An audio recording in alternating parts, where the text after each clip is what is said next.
promises to deliver technologies that will carry us ever farther and ever faster. But it's fraught with constant and lethal peril.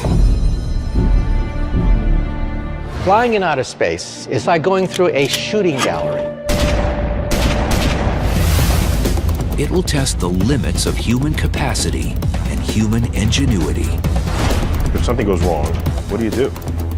Nothing. You just die. Welcome to the age of space travel.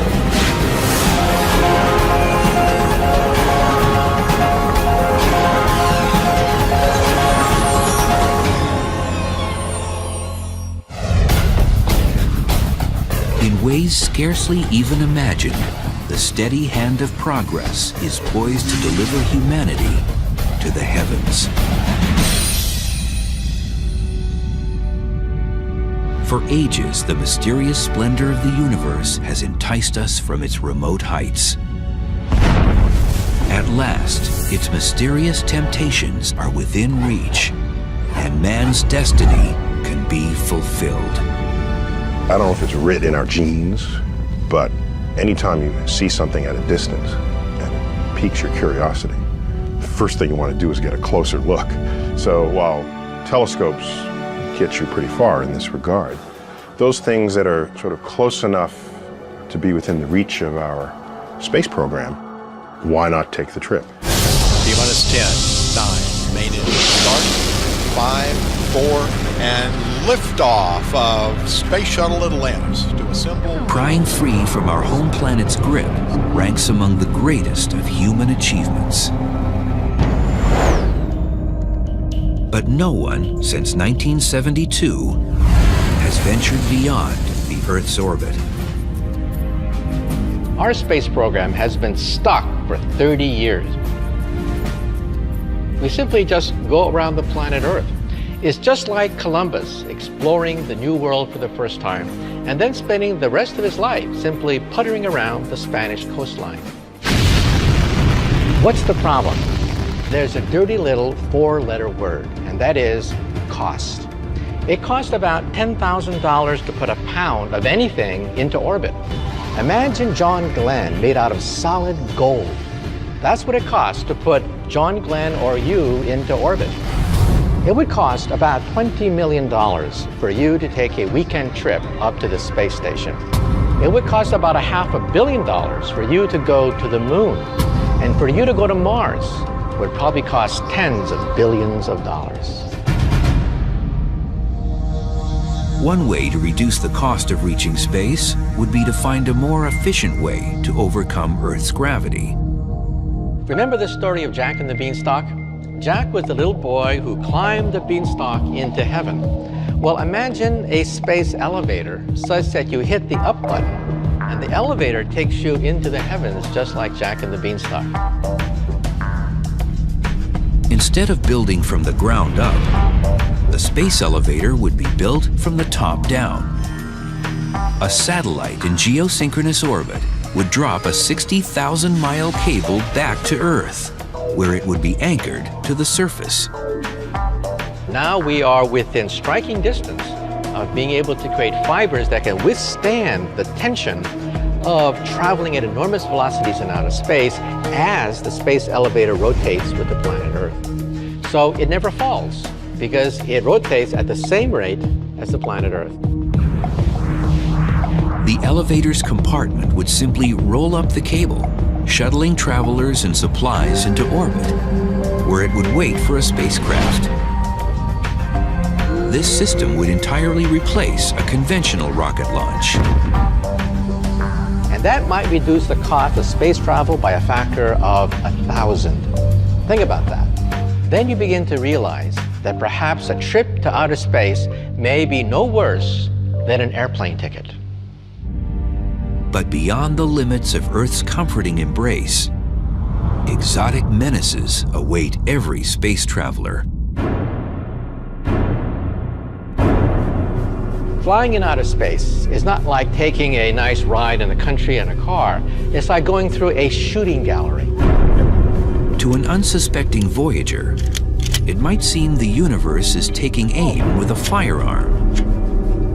There are particles in space, even dust-sized particles, pebble-sized particles, that are traveling tens of thousands of miles an hour and sometimes even faster. More than 500,000 of these projectiles, measuring over an inch in diameter, are zipping around our planet right now. They include pieces of glass broken off of solar cells, paint chips from spacecraft, and debris from rocket booster engines. And in deeper space, there's more danger from pebble-sized meteors called micrometeoroids. A small piece of dust can crack glass, it can penetrate metal, it can pulverize plastic. And that does happen in space all the time. But perhaps an even more deadly danger, not at all solid, lies in wait: radiation. The devastating effects of this invisible energy have been witnessed on Earth in the aftermath of the atomic bombs of World War II and the nuclear fallout of Chernobyl. Distressingly, our own life-giving sun spews out streams of poisonous radiation. So realize that we've been protected in this cradle. We've been protected by the atmosphere of the Earth. Magnetic field of the Earth gobbles up most of the flares from the sun to create the aurora borealis. In outer space, you get the aurora borealis coming right at you. There's no ozone layer, there's no magnetic field to protect you. It's just you and the harshness of outer space.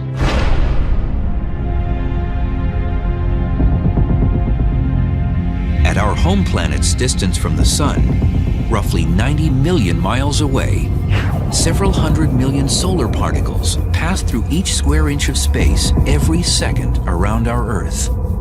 There's high energy particles streaming from the sun all the time. But every now and then there's an extra dose of these particles. The sun burps up high energy radiation. That's bad too. That level of radiation is never good for one's DNA.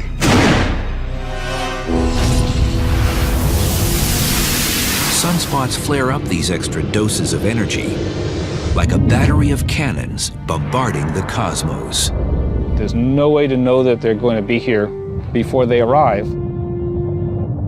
Unfortunately, there's still a risk of radiation even as we get farther from the sun. That's because another invading energy lurks. Known as galactic cosmic rays, they hail from the distant alien worlds of exploding stars and black holes. Galactic cosmic rays are particles that are traveling at speeds very close to the speed of light. Even a single particle of iron slamming into your body can have the effect of a Major League Baseball at 100 miles an hour. They can be devastating. Although heavy iron particles are rare, outside of the protection of a spacecraft, such as when an astronaut performs a spacewalk, thousands of galactic cosmic rays do penetrate the body every second. Every 24 hours, the galactic cosmic rays and solar particles attack a space traveler with as much radiation as a surface dweller on Earth receives in 6 months.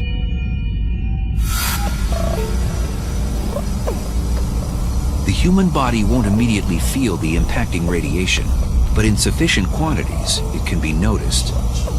Even with eyes closed, the particles spark flashes when they strike a space traveler's retina. The flashes are not blinding, and you have to ask yourself, did I see something? And then you say, oh, yes, I did. And its appearance is a little different from time to time. However, the human body does feel the shock of this bizarre weightless existence. I think that the most dangerous thing going into space is the loss of gravity. Weightlessness causes almost every system in your body to start changing. And And it doesn't stop changing until you get back onto a world where you're pulled down again by its gravity.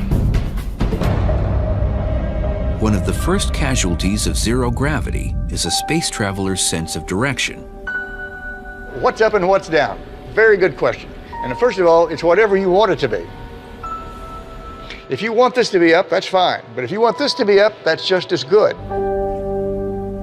Most travelers will suffer from motion sickness for the first few hours, or most likely, days. It's just one of those things that you ought to resign yourself to facing, that everyone is very likely to feel a little bit disturbed in terms of orientation. Here on Earth, scuba divers floating underwater experience the nearest sensation of prolonged periods without gravity. It is for this very reason that aspiring NASA astronauts train to live and work in a gravity-free environment by subjecting themselves for up to 6 hours at a time in a large water tank. Now, scuba equipment, you still experience the forces of gravity, but it doesn't feel like it because your whole body is uniformly buoyed by the water that holds you up. And except for the visual cue of air bubbles floating to the surface, swimming underwater can mimic the sensation of disorientation. But as time passes in the weightlessness of space, the human body senses it no longer needs to resist the force of gravity and begins shedding muscle and bone mass. When you're in space, your body thinks you might as well be lying in bed. And so if you're not careful, your body will atrophy. To counter this, each day in space, an astronaut needs to exercise. The legs are especially vulnerable because they are seldom used. In this world, the arms and hands do most of the work to move the body around. What would be the toughest thing to get used to might very well be just how you live in space, where you can't walk across the room. You have to float everywhere you're going. The lack of gravity also slows down the digestive tract, which can cause problems at mealtime. Your digestive system stops. You can't eat, you can't drink until you can start digesting again. And that can take anywhere from hours to days.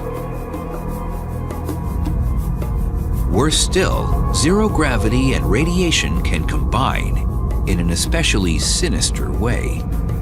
In space, the immune system is not as effective as it normally is. And many of the bacteria and viruses that we normally can withstand become more virulent. Additionally, bacteria can grow up to 50 times faster, and any virus brought on board could mutate into a never-before-seen predator, thanks to the ever-present radiation. All these difficulties prey on space travelers in just the first few hours or days. And what about journeys that need more time? It only gets tougher.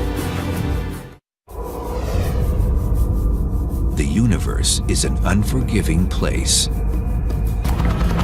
It's open to only the boldest adventurers, those who have the mettle to trek deep into an environment swimming with toxic hazards, and unafraid to stray far from the safe and familiar. We take it for granted that clothing is flexible and machines work in room temperature because implicitly or explicitly, they're designed for that. You go into the depths of space. If you're facing the sun, it could be hundreds of degrees Fahrenheit. If you're facing away from the sun, it could be hundreds of degrees below zero. Down here on Earth, you take so much for granted. You know, we're out here, sunshine, the fresh air all around you. Up there, you're in a closed ecosystem. You have to supply all the human needs that the Earth just, automatically does for us. You have to hope that the integrity of the hull stays together so you don't have rapid decompression, quick suffocation. the same reality exists for a submarine gliding deep through the ocean. It provides a life-preserving barrier to protect its inhabitants from a surrounding alien world. If there's damage to the spaceship, air leaks out, you die. Damage to the submarine, water gets in, you die. So the isolation, both physically and personally, between the two seem quite parallel. The potential for a catastrophic mishap lurks. When you're out in the middle of the ocean, you have only yourself and your colleagues to rely on. And the same thing applies in space. Things have to hold up. You can't come back, you can't run to the hardware store, you can't fix the thing with some part that you didn't bring along, and you're stuck with human ingenuity, the tools you brought with you. And out there in space, you truly are just removed from mankind. It is isolation like I've never felt before. Liftoff. We have liftoff. Often, our efforts to explore space have been analogized to the great explorers of the 15th and 16th century. The first to sort of cross the oceans, going to unknown territory, having to bring all their supplies with them, not knowing if they'll ever return. And I think there's a lot to say about that analogy, but there's a point where it breaks down badly. When Cortez landed in South America, when Columbus hit the Caribbean, there was still air there for him to breathe. All right? There were fruit on the trees. Suppose the Apollo 11 astronauts, Neil Armstrong and Buzz Aldrin, landed on the moon and, like, the engine broke.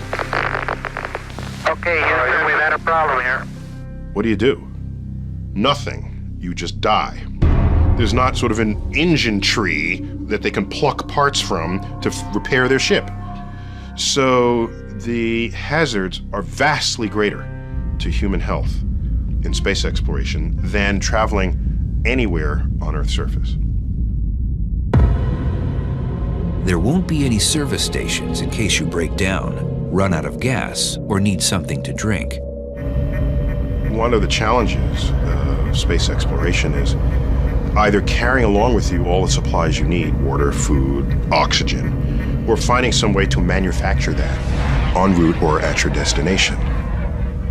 We're not there yet. We don't know how to do that yet. And so one hazard is if something goes wrong and you run out of food and water and shelter, that's bad. You'll die. Every sip, every drop of water is precious.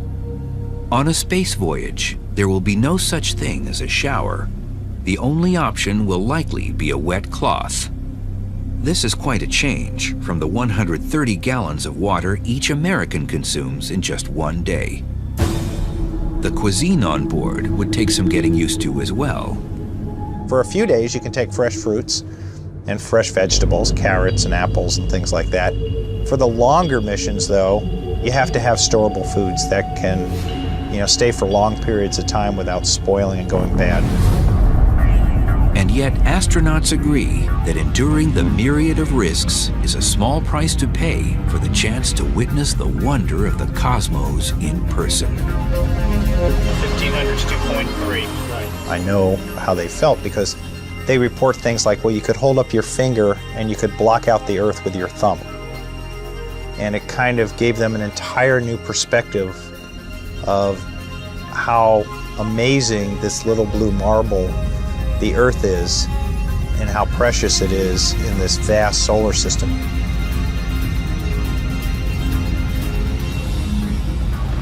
That experience changed me forever, and I think it would change anyone that could possibly have that experience in the future. However, the length of future voyages might limit the range of experiences available to space travelers. Distances in our vast universe can defy comprehension. If our sun were the size of a basketball, our Earth would be the size of a pea. If they were placed in Central Park, the nearest star would be another basketball almost 5,000 miles away in Hawaii. one of the prerequisites you might have for a space mission is that you're alive when you arrive at your destination. So you'd want your space missions to be small compared with the life expectancy of a human being. And right now, that pretty much limits us to the planets and possibly comets and asteroids, if we include those as places we might visit. The brutal, scathing landscapes of the solar system's inner planets, Mercury and Venus, do not make for tempting vacation destinations.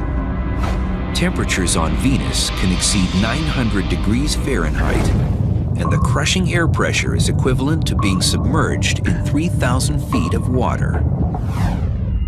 That leaves all points further out from the sun for potential exploration. But even trips to our closest attractions will still take several months or even years.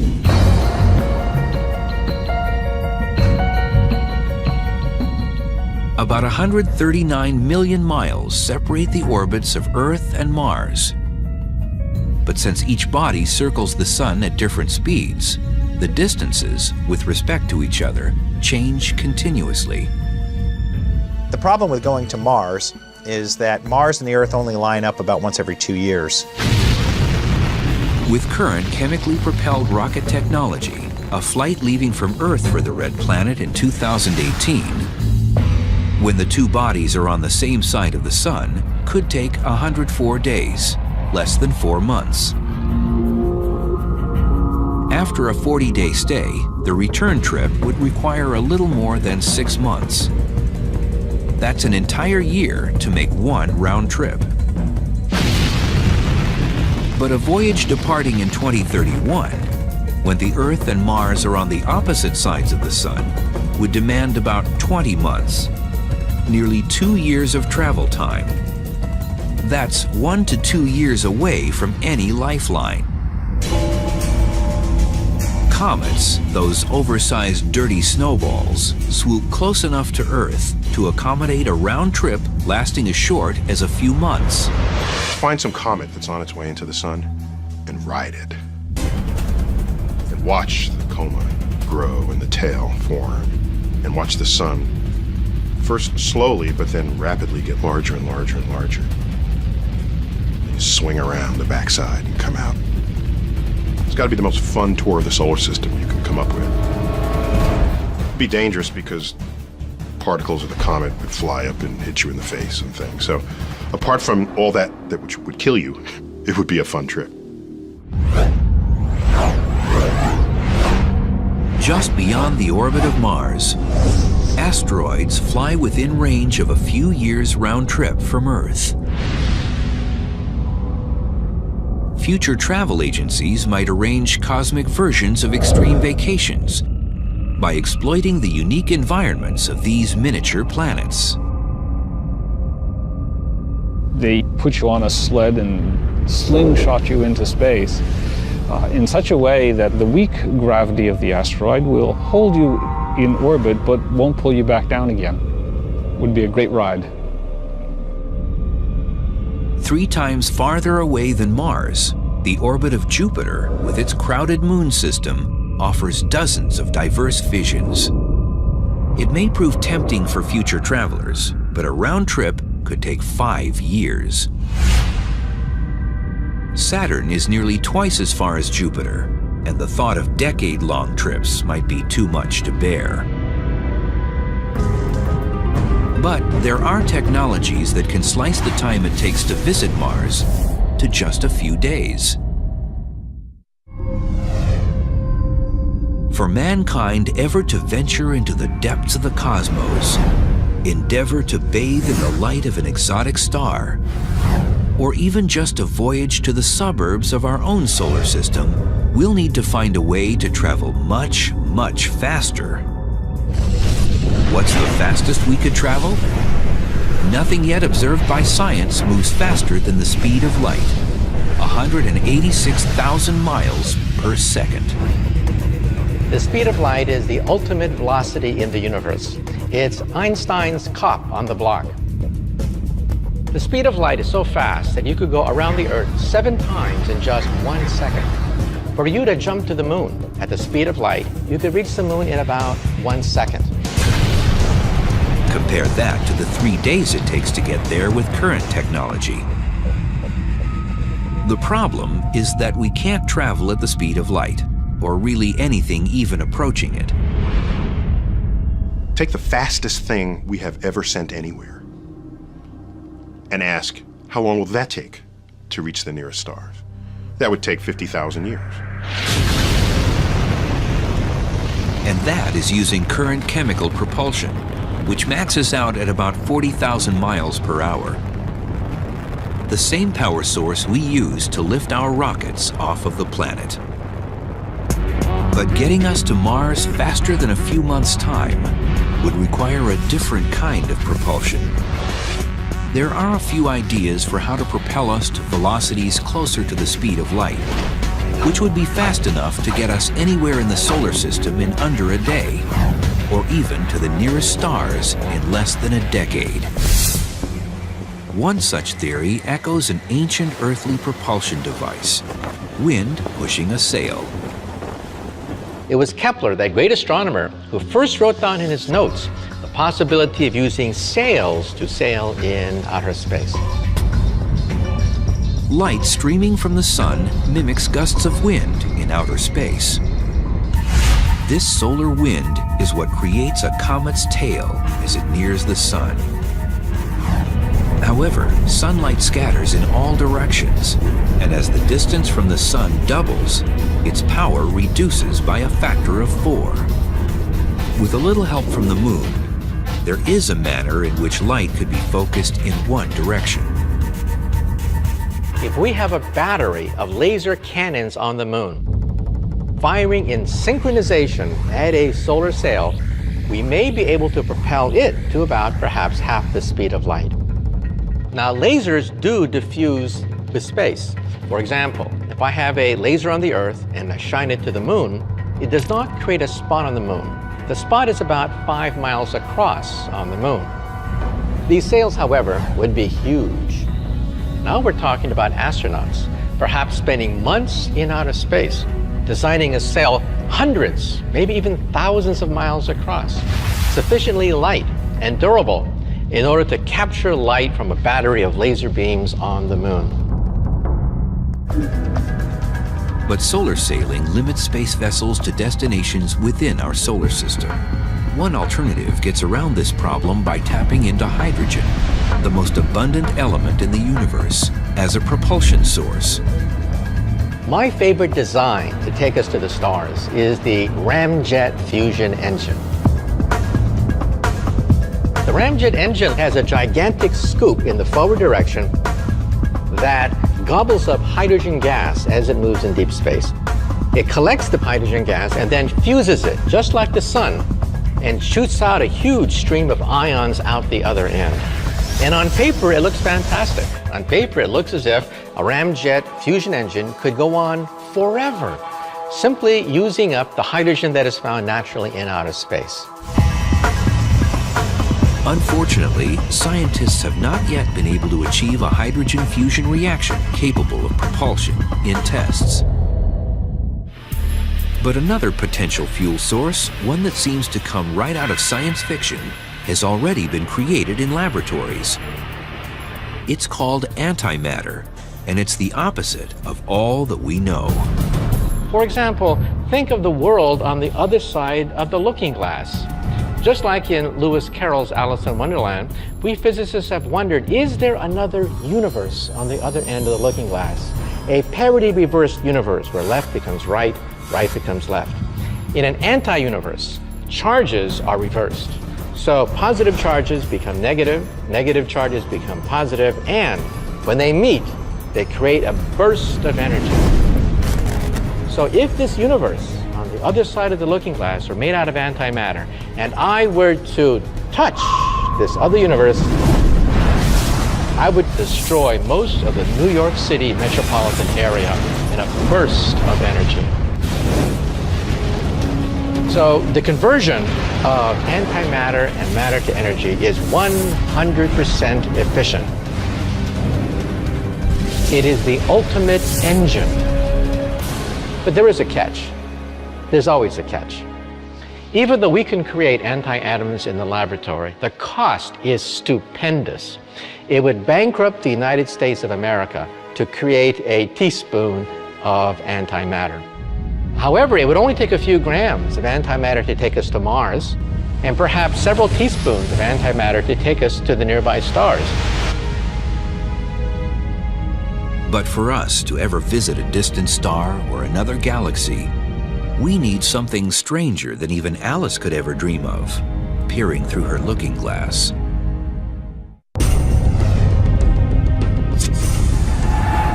Scientists continue the quest for a propulsion method to carry us ever deeper into space.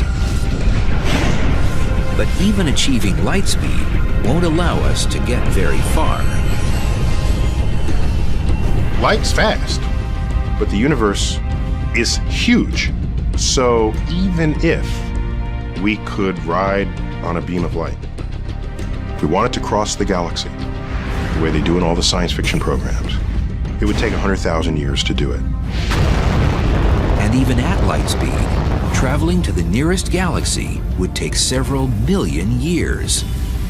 And if light speed is the ultimate speed limit of the universe, it seems we're doomed to confinement in our galactic neighborhood. What we're desperate for is some new understanding of the fabric of space-time that will allow us to somehow warp it, distort it, so that you can take shortcuts. And of course, that's what they do in Star Trek when they turn on their warp drives. They want to get from one side of the galaxy to the other.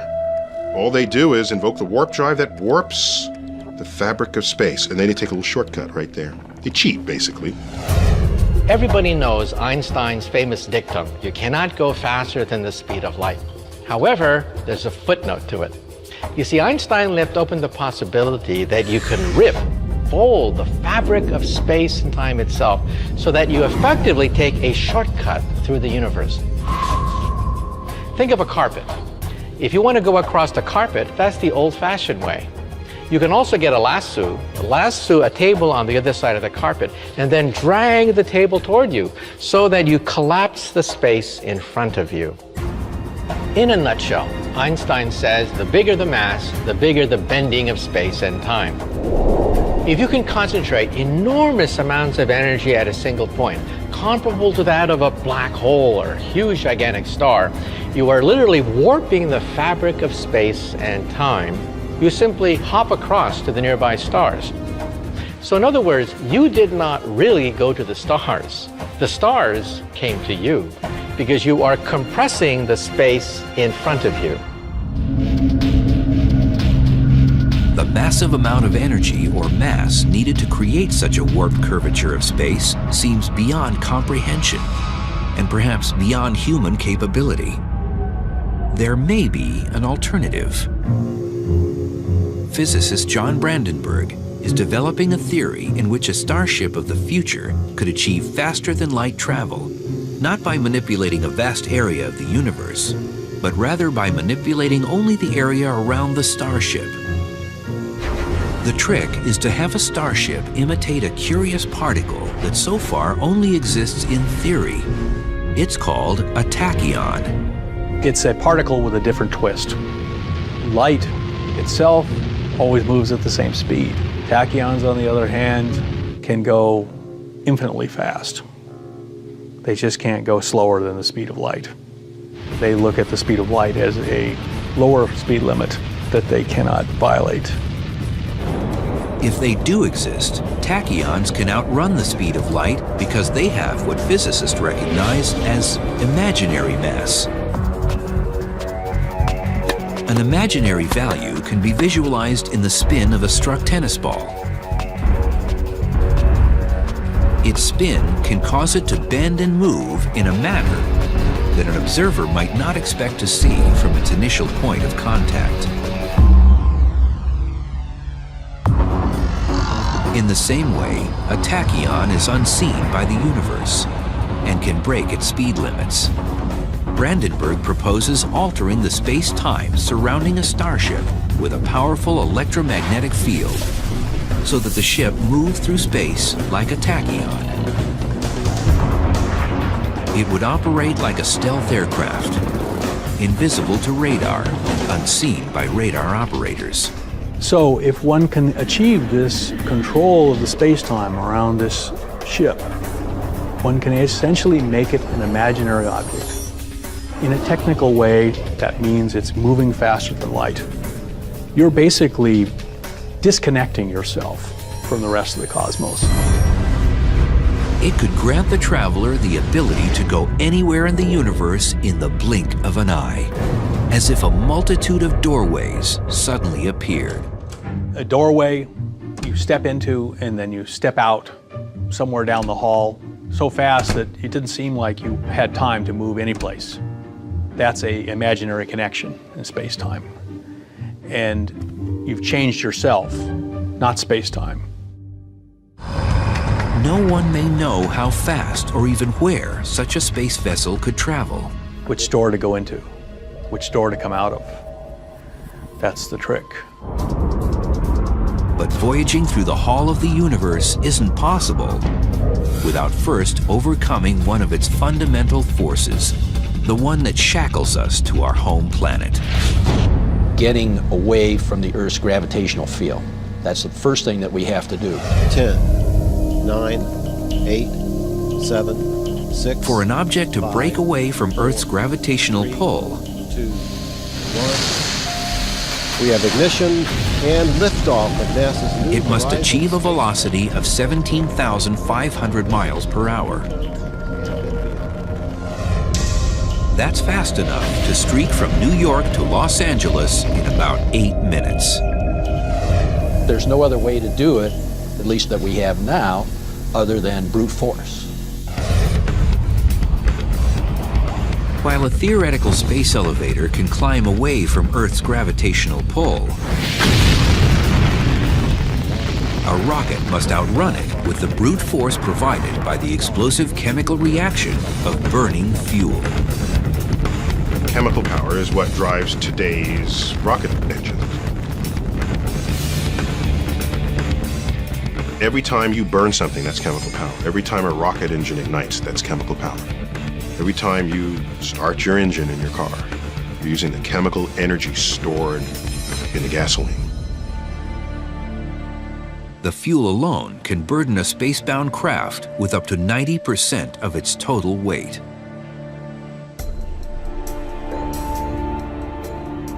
If you're carrying all the fuel you'll ever need, then most of the effort of the first ignited fuel is to lift the unburnt fuel into orbit.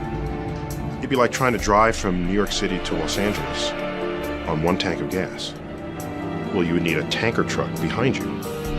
And most of the energy to accelerate the tanker truck is going in to just move the fuel that's in the tanker truck. The space shuttle, its rockets, and the fuel they're carrying weigh a staggering 4 million pounds. And nothing short of a bone-rattling eruption could push it up and away from Earth. Well, Brent, looks like your long wait is over. We wish you all the best luck in the world. Godspeed, and we'll see you back here in about 2 weeks. A journey into space today means that space travelers must ride a controlled detonation into the sky. Whatever the vehicle weighs, we have to generate about 1.5 to 2 times that thrust in order to get it off the surface of the Earth. To get the space shuttle up to speed demands 7 million pounds of thrust. To put that into perspective, if you can imagine me holding a 1-pound ball in my hand, if I'm holding it here and I'm holding it steady, I am exerting a pound of thrust on that ball. So if I lower it down, I'm clearly not exerting a 1 pound. If I pick it up, I'm exerting more than a pound. So you have to have a little more thrust than you do the weight, obviously, or you won't go anywhere. How a rocket moves can be illustrated with a blown-up balloon. This works almost like an engine nozzle. Now I can hold it in place, and you can control it. You can let it go. And what we do is we try to eject as much mass through that throat as we can. And as it expands out, the back end, that expansion or that pressure pushing that way pushes the vehicle this way. When today's astronauts climb aboard for their journeys on the space shuttle, they're hitching to giant containers housing that necessary mass. Millions of pounds of highly combustible hydrogen and oxygen wait to be ejected. It only takes a spark.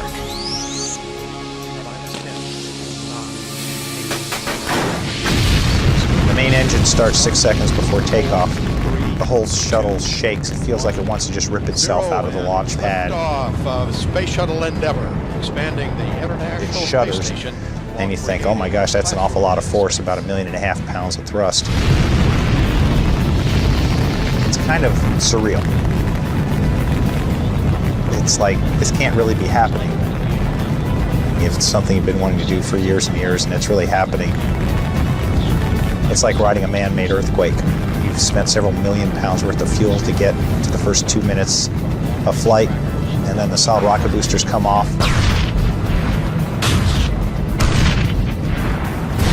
That's like a train wreck when those things come off. It almost feels like you're just accelerating faster and faster and faster as you burn all the fuel out of the big main tank.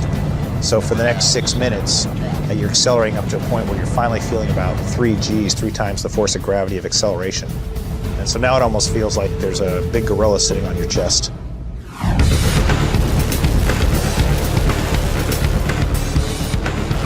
A drag racer who accelerates from 0 to 100 miles per hour in 2 seconds will feel G-forces similar to those experienced by astronauts. As the vehicle keeps accelerating and you're watching the speed tick by in thousands of feet per second until you get to 25 times the speed of sound. Then there's a cutoff, and then everything's floating. And now you're in space. So space isn't very far away. It only takes about 8 minutes and 30 seconds to get there. The next model for venturing into the great beyond and reaching new worlds will begin first with a visit to an old friend. Although not quite yet a space elevator, NASA's mission to return to the moon builds on the idea of Earth orbit as a base for farther voyages. NASA's Constellation program, a successor to the legendary Apollo program, aims to plant boots on the moon by 2020. 2 separate rockets form the foundation of the plan. The unmanned Ares 5 rocket, towering taller than a football field standing on its end, will carry the lunar lander, supplies, and an Earth departure rocket into orbit, where it will wait for the astronauts. The Ares 1 rocket will deliver the crew to orbit aboard a capsule. It will then rendezvous with the Earth departure rocket and blast to the moon. We can take more supplies, more commodities to the moon. That's what this tandem system provides for us. Instead of Apollo, which only allowed us to go for 1 or 2 days at a time and then come back.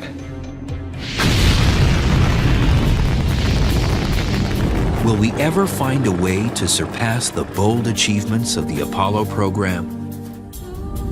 Will we ever cross the vast expanse of the cosmos as quickly and effortlessly as we travel to another city or another continent? We must if we are to survive as a people. If we stop exploring, we have learned time and time again throughout history that those societies basically tend to wither up and die. It's a part of what we are, it's a part of what we leave to our children and their children. It's who we are and it's what we do.